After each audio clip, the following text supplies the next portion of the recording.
किसी भी नियम का यदि उल्लंघन करते हैं तो बच्चे टोकते हैं। तो कहीं न कहीं जो है बच्चे भी आज सजग हैं। बच्चे अपने स्कूलों में पाठ्यक्रम के माध्यम से या फिर जो इलेक्ट्रॉनिक और ये आपकी जो मीडिया है उसके माध्यम से, सोशल मीडिया है उसके माध्यम से उन चीज़ों को ग्रहण कर रहे हैं और वो जान रहे हैं कि हमें इनका उल्लंघन नहीं करना है। तो वो अपने जो भी घर के सदस्य हैं, पेरेंट्स हैं, उनको टोकते हैं। हमें इस सलाह को जो है, बच्चों की सलाह को ऊपर पर्यंत अनुपालन करना है। मैं प्रतिज्ञा करता हूँ कि सदैव यातायात के नियमों का पालन करूंगा। दोपहिया वाहन चलाते समय हमेशा हेलमेट पहनूंगा। चार पहिया वाहन चलाते समय हमेशा सीट बेल्ट लगाऊंगा। सर, इस ऐसे कार्यक्रम आयोजित करे जा रहे हैं, लेकिन जो जागरूकता अभियान एक तौर पे चलाना चाहिए, एक सिलसिलेवार चलाना चाहिए, उसके लिए प्रशासन क्या कुछ काम कर रहा है?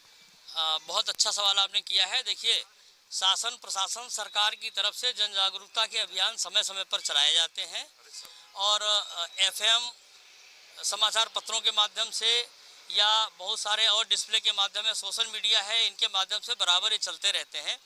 लेकिन ये एक ऐसा महायज्ञ है जो केवल जो है कुछ संसाधनों या कुछ दिनों के चलाए जाने से नहीं पूरा होता है। तो मेरा सभी नागरिकों से यही अनुरोध और यही अपील है कि यातायात माह या यातायात जो है सप्ताह या सड़क सुरक्षा सप्ताह तक सीमित न रखें इसको हर क्षण, हर समय, हर जगह अपनाए जाने की ज़रूरत है।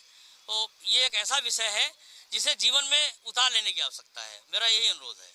सर, आपने कुछ आंकड़े गिनाए थे अभी जब आप भाषण दे रहे थे, उसमें बताया कि जो हादसे का शिकार होते हैं सड़क सुरक्षा में उन नौजवान होते हैं, खासतौर जिनकी उम्र 35 साल। क्या वजह लगती है आपको? देखिए, जो बाइकर्स हैं हमारे, सर्वाधिक जो एक्सीडेंट में मारे जाने वाले लोग हैं वो दुपहिया वाहन चालक हैं।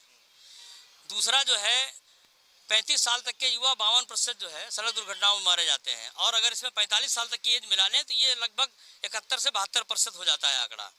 तो ये बड़ा ही अलार्मिंग है।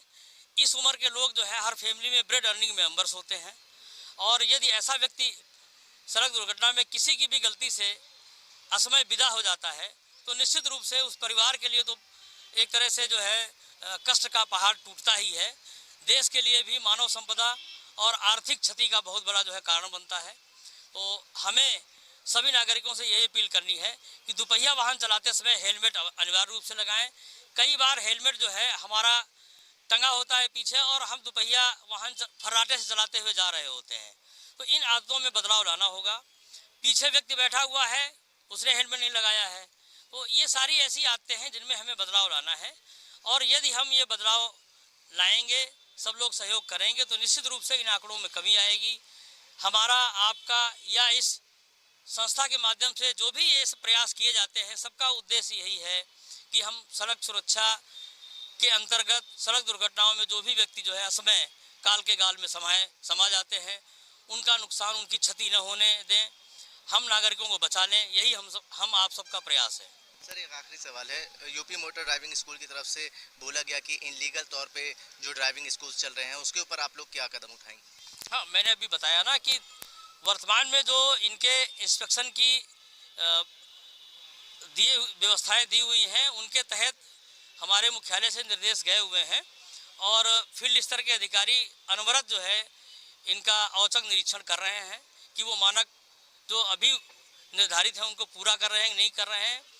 उसके आधार पर यदि उन मानकों के अनुसार कोई ड्राइविंग स्कूल संचालित नहीं है तो उसके विरुद्ध उसके निलंबन तक की कार्रवाई की जा रही है। इसके साथ साथ वर्तमान में चूंकि जो है ऑटोमेशन की बहुत सारी चीज़ें आ गई हैं, तो नए मानकों को भी स्थापित किए जाने की कार्रवाई जो है प्रक्रियाधीन है। इसकी एक कमेटी बनी हुई है, उस कमेटी की सिफारिशें आ जाएंगी। उसके बाद में जो है इनको शासन के स्तर पर प्रख्यापित किया जाएगा। Thank you sir. हमारे साथ हेलमेट मैन ऑफ लखनऊ मौजूद है। एहतशाम को हेलमेट मैन ऑफ लखनऊ कहा जाता है और लोग इससे जानते भी हैं, तो ये लक़ब कब मिला आपको?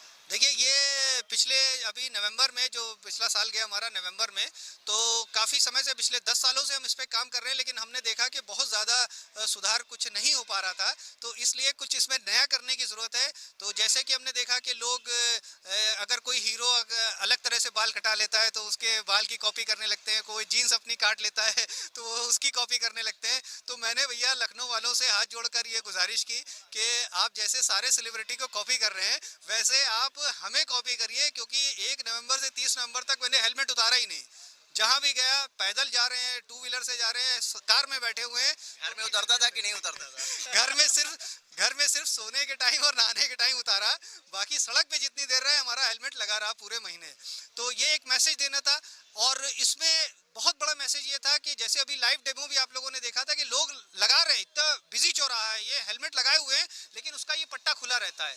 तो ये हेलमेट मैन का मतलब यही है, बच्चों को ये सिखाना, क्योंकि बच्चों स्पाइडर मैन को पहचानते हैं, सुपरमैन को पहचानते हैं, तो उसी तरह हेलमेट मैन को भी पहचाने कि हेलमेट मैन का क्या काम है। और मेन हमारा ऑब्जेक्टिव यही था, उद्देश्य यही था कि लोग जो ये पट्टा खुला छोड़ देते हैं, इस पट्टे को बांधने की आदत डालें। ये अगर आपके सर पे हेलमेट लगा रहा और पट्टा नहीं बांधा आपने, तो कोई काम का नहीं रहेगा, एक्सीडेंट होगा, सर पे चोट लगेगी और आदमी वहीं खत्म हो जाएगा। तो अभी हेलमेट मैन का यही काम है कि वो लोगों को हेलमेट सही तरह से लगाना सिखाए। बाकी आगे सीट बेल्ट के लिए जागरूक करेंगे तब क्या आपका वो रहेगा? जी, काफी अच्छा आपने सवाल किया कि अभी ये पहले स्टेज पे जैसे कि आंकड़े बताते हैं कि 2 पहिया वाहन चालक वाले ज्यादा दुर्घटनाओं का शिकार हो रहे हैं, तो पहले अभी उनको जागरूक करने की मुहिम है। इसके बाद जब कार चालक और बड़े वाहन चालक आएंगे तो उसके लिए सीट बेल्ट का भी एक आदमी बनाया जाएगा। ये बिल्कुल मैं आपसे वादा करता हूँ। अब तक कितने ऐसे प्रोग्राम आपकी तरफ से ऑर्गेनाइज कराए गए हैं और सरकार और प्रशासन के साथ साथ आप मिलकर ऐसे काम कर रहे हैं, तो लोगों को कहाँ तक संदेश पहुँच रहा है? देखिए, हमने जैसे कि बताया कि हम लोगों के ज़्यादातर जो जागरूकता कार्यक्रम होते हैं वो स्कूल कॉलेजों को ज़्यादा नज़र में देखते हुए कराए जाते हैं, ताकि वहाँ बच्चे इन चीज़ों को सीखें और आने वाले टाइम पर वो जब वाहन चलाएं तो नियमों का पालन करते हुए चलाएं। इस तरह के ये जो प्रोग्राम्स हैं, जैसे यातायात माह अभी हमारा गुजरा, उसमें हम लोगों ने 300 दिन इस तरह के प्रोग्राम किए, सड़कों पर किए और स्कूल कॉलेजों में किए। इसी तरह ये माह हमारा 5 जनवरी से 4 फरवरी तक चल रहा है, उसमें हम लोग इस तरह के सैकड़ों प्रोग्राम करते हैं जगह जगह जाके। और ये मुहिम सिर्फ महीनों तक, जैसे मैंने कहा, सीमित नहीं रहती है, पूरे साल प्रोग्राम चलते हैं और लाखों बच्चों को हम लोग हर साल ट्रेनिंग देते हैं स्कूलों में जाके, कॉलेजों में जाके।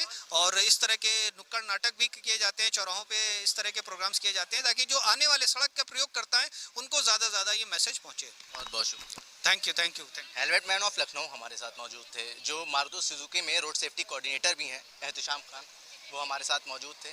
सड़क सुरक्षा माह चल रहा है, जिसके मुताबिक आज कार्यक्रम करा गया और कार्यक्रम में deputy transport commissioner Pushpendra Satyarthi ji भी आए और उन्होंने तमाम मुद्दों पे बात करी, कैसे सड़क सुरक्षा के लिए लोगों को और जागरूक करा जा सकता है, कैसे और बेहतर काम करा जा सकता है।